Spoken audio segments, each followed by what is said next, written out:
Hi friends नमस्कार जय जगन्नाथ मु आज भेज सुपर रेसिपी आपण मानकु शेयर करी एकदम सहज आउ रेस्टोरेंट स्टाइल परी। प्रथम देखंतु मुझे सब वेजिटेबल्स को छोट छोट करी काटी नहीं बंधाकोबी गाजर बीन्स अदा रसुण कंचा लंका धनिया पत्र टमाटो सब छोट छोट करी काटी नेली।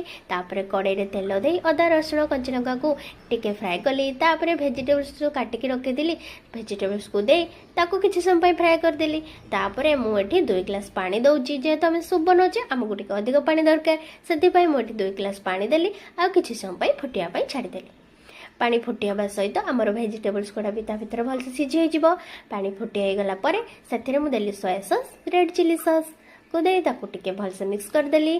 तापर मुझे देली स्वाद अनुसार लुण आ मो पाखे थे एरोमेड पाउडर टिके रेस्टोरेंट फ्लेवर आने एरोमेड पाउडर को टिके देदेली ताकू किछि समय फुटिया छाड़देली।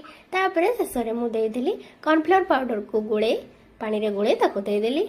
बस तापर मोर रेडी गला भेज सूप। देखंतु पूरा रेस्टोरेंट परी लगुच ना मोर पूरा रेडी हो जाइए।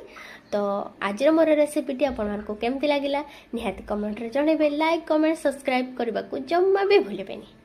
तो मु आसबि आ गोटे नुआ रेसिपी नहीं आज रही। नमस्कार जय जगन्नाथ बाय बाय।